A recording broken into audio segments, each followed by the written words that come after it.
Hi, everyone, and welcome to the webinar, Celebrate a World of Flavors, in honor of National Nutrition Month. Today's presentation is sponsored by the Good Health Gateway. Our webinar today will feature a host of information on maintaining a healthy diet, incorporated with some unique foods and flavors from around the world. Before we get started, let's introduce our presenters.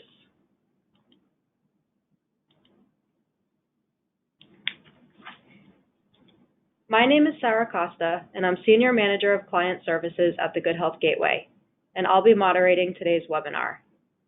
I'm joined today by Liliana Medina. Liliana is a registered dietitian and received her Bachelor of Science from the University of Rhode Island and completed her dietetic internship at Dominican University in Chicago. Liliana is accredited with the Commission on Dietetic Registration and has Rhode Island licensure. She has previous experience working with an array of ethnicities and nationalities, as well as age groups in both the clinical and community settings.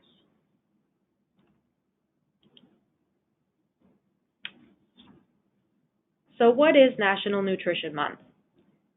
National Nutrition Month was created by the Academy of Nutrition and Dietetics.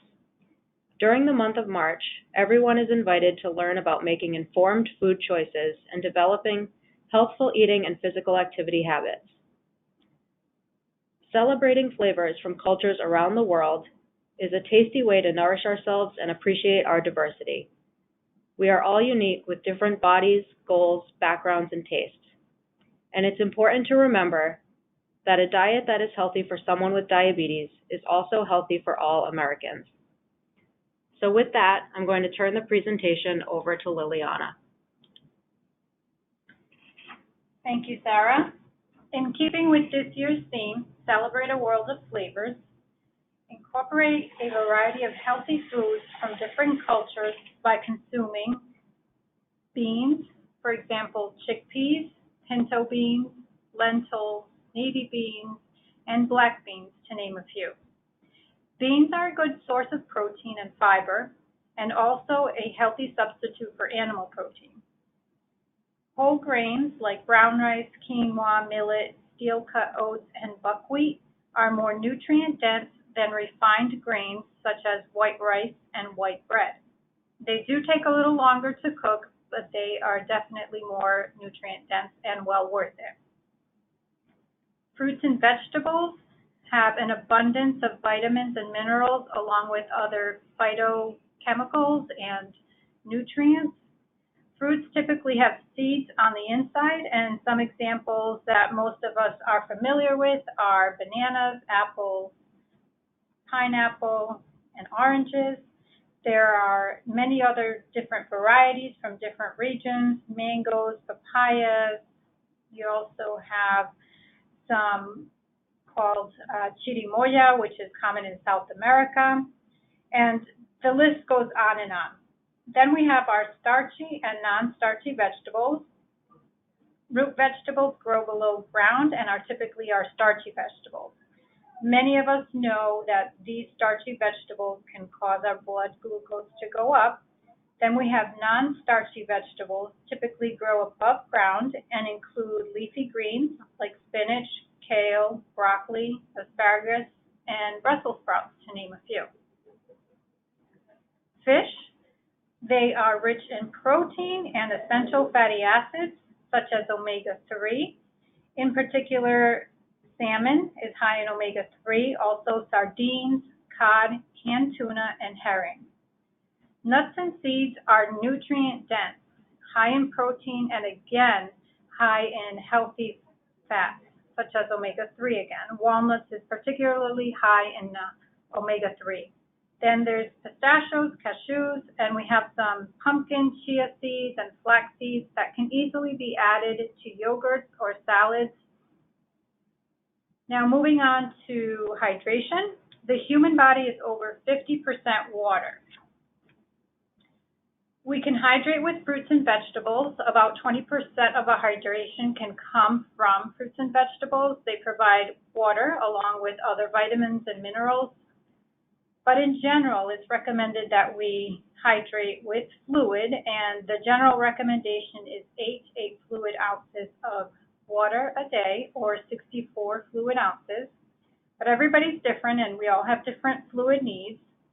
So we can calculate our individual water needs simply by taking your weight in pounds, dividing that in half, and that would equal your daily water needs in fluid ounces.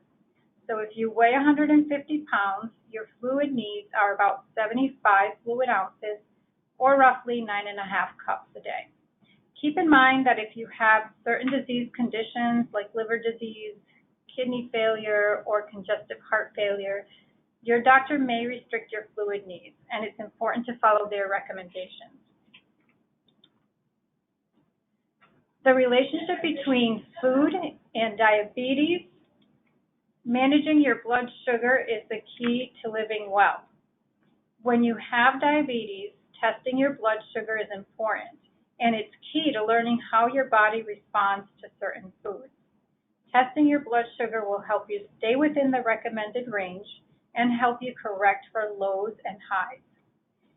Eating well is key to managing your blood sugars.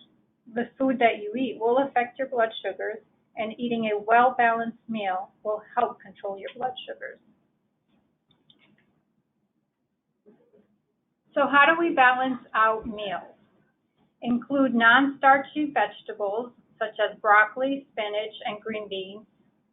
You can take a dish like fettuccine alfredo and add some broccoli to it. That will make the dish more rich in fiber and balance it out to control your blood sugars. If you generally make scrambled eggs in the morning, you can add spinach, peppers, onions, mushrooms, or whatever vegetables you like to it and create an omelet. Include fewer added sugars and refined grains by drinking plain water instead of soda or pop or other sweetened beverages, and limit refined grains. Instead of having chips with your sandwich, include maybe some baby carrots or an apple. Focus on whole foods instead of highly processed foods. So eat foods that are in their natural state or as close to it as possible. Whole foods are your fruits, vegetables, legumes, nuts, seeds, meat, fish, and eggs. And processed foods, as you can see on the right, are your breakfast cereals, cheese, meat products, bacon, sausage, salami, ready-to-cook meals or frozen entrees, cakes, cookies, pies, to name a few. Whole foods have undergone little or no change at all. And processed foods have been altered by man, usually in a manufacturing facility, and you cannot find this food naturally in nature. Because we consume so much of our food as a processed foods, it's important to understand how to read the food label. The nutrition label contains important information for people with diabetes. First, look at the serving size. It's important because we're talking about the recommended serving and not the total amount in a container. Serving size is the amount to be eaten at one time. In this example, it's 2/3 cups. It's important to use measuring cups when measuring out the food. So if you're grabbing some cereal and the serving says 3/4 cups, grab that 3/4 cup measuring tool and use it to measure out so that you know exactly how much you're having. Most of us take a bowl and a box of cereal and just pour it into the plate until we think it's the right amount. The next thing that you want to look at is servings per container. That's the total amount of servings in the container. Pretty obvious, but some people look at that differently and interpret it differently. So in this particular container, there's 8 servings per container, and if you were to eat the entire contents of this container, that would equal to 1,840 calories. That's almost an entire day's worth of calories. And that number is simply calculating by taking 8 times 230. The next thing that you're going to look at is your total carbohydrates. Total carbohydrates, again, is the is per serving and not per container. So for this particular food, there's 37 grams per serving or in 2/3 cup. So if you ate the entire contents of the container, that's going to equal to 296 grams of carbohydrates. For anyone, but in particular for a diabetic, this would send your blood sugars sky high. It's also very important to remember that when counting carbohydrates, you're looking at total carbohydrate grams. You're not looking at net carbs. You'll see now that on many packaging, net carbs are listed on the package. It's a marketing label to appeal to consumers. It is not approved by the FDA or ADA. So stick to total grams of carbohydrates when counting carbs, especially for insulin administration. Lastly, percent daily values. The percent daily values are based on the average recommended 2,000 calorie diet. You may need more or less calories per day depending on your age, gender, and activity level, but the key when looking at percent daily values is to aim for 5% or lower in trans fat, saturated fat, cholesterol, and sodium, and 20% or higher with vitamins, minerals, and fiber. Another tool for balancing meals is the MyPlate method. This was developed to promote balanced meals for all the U.S. population. This is not just for people with diabetes. We should all strive to eat like this. The idea is that you take your plate, usually a 9-inch diameter plate, and divide it into half. Reserve one half for non-starchy vegetables. Take the other half and divide it into quarters. Reserve 1/4 for grains and the other quarter for protein. So if we look at the plate above, you see that half has the vegetables and the fruit. You can make that half all vegetables, save the fruit for dessert. Diabetics are allowed to have fruit, contrary to popular belief. A lot of people are told do not eat fruit because it has sugar. And while this is true, it also contains fiber, other phytochemicals, and antioxidants that can be beneficial. So save a small piece of fruit for dessert. Then your grains portion on the plate, make most of your grains whole grains. And if you are having grains, use your measuring tools to measure out a serving, which is about 1/3 cup of pasta or cooked rice. Lastly, the other quarter is for protein. If you're having animal protein, measure out your protein. 3 ounces is considered a serving, and 3 ounces looks like approximately the size of a deck of cards. If you choose to have dairy, choose dairy that is low in saturated fat or milk alternatives that are low in saturated fat and a good source of protein. Also, if you skip the dairy altogether, that's fine, but make your choice water, preferably over sodas or other sweetened beverages. So back to our theme in celebrating a world of flavors, we want to take a moment to look at the blue zones. So what are the blue zones? There are 5 regions of the world with the most centenarians. So these are people who live to or past 100 years of age. And they live very healthy lives up until 100 years. They often die of natural causes rather than disease complications. So if we look at the map, we see that there's an area in California, Loma Linda, in the United States. This is a small group, less than 10,000. They're Seventh-day Adventists. Their focus is on health because they believe it strengthens their faith. This group also does not consume alcohol and does not smoke and are primarily vegetarian. In Nicoya, Costa Rica, in Central America, this group also is very social, interactive community with putting family first, and they are primarily plant-based. Their staple is rice and beans, and while, yes, they consume rice, they're consuming a lot of other plant-based products. their cities are designed so that they're bumping into each other, so that they have to interact with one another. Moving on, we have two small islands in the Mediterranean, Sardinia, Italy, and Icaria, Greece. Again, the focus in Italy is whole grains, beans, garden vegetables, and fruit. Meat is usually reserved for Sundays and special occasions. Similarly, in Greece, they also eat meat and fish, but a lot less, and they eat a lot more plant-based foods.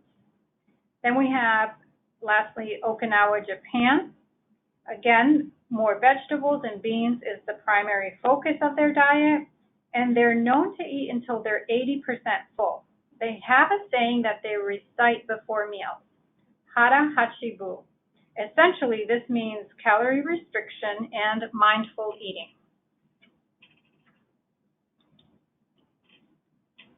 Looking at the characteristics of the blue zones, we see some common themes. Healthy diet, primarily plant-based meals, healthy fats like olive oil, healthy cooking methods, stewing, steaming, stir fry, sauteing versus deep frying. Don't eat to clean your plate. Put your fork down between bites.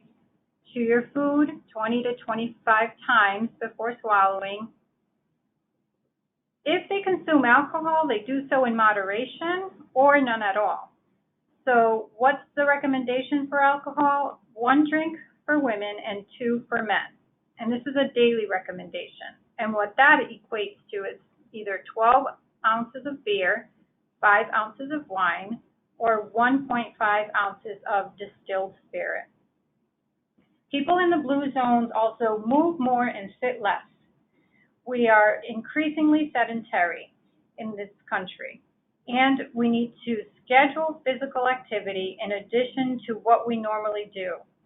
So, for example, if you're a nurse and you're on your feet all day, your body is used to standing and walking around. While that is beneficial, you're less sedentary than the average person, it's still recommended that you include physical activity into your day-to-day. And the recommendation is a minimum of 30 minutes of moderate physical activity 3 times a week. Moderate means that you're not able to carry a conversation while you're exercising. So even if you're out for a brisk walk with someone and you're talking about your day's events, you should not be able to talk in the manner that I'm speaking now. You should be gasping for air, trying to catch your breath to get your words out. And the blue zones we also see are very social beings. They belong to groups. By joining a group or an organization, a club, a bowling or sports league, and preferably something that you like, you can help with stress reduction, improve your overall health and wellness, and increase longevity. So how can we make our plate more like the blue zone diet? We all eat from the 5 food groups: grains, dairy, fruit, vegetables, and protein. What differentiates us is our culture. Culture represents the traditions, beliefs, and practices of a geographical region, ethnic group, or religious body. Culture influences how we cook, prepare, and season our food. So we can take grains, for example, and try unfamiliar grains. Some that we mentioned earlier in the presentation are millet, bulgur, and quinoa. Millet is common in Asia. Bulgur is used in Middle Eastern cooking, and quinoa, which has grown in popularity here in the United States in the last several years, is common to South America. It's cooked like rice. It's a 2-to-1 ratio, so if you have 1 cup of rice or grain, it's 2 cups of water.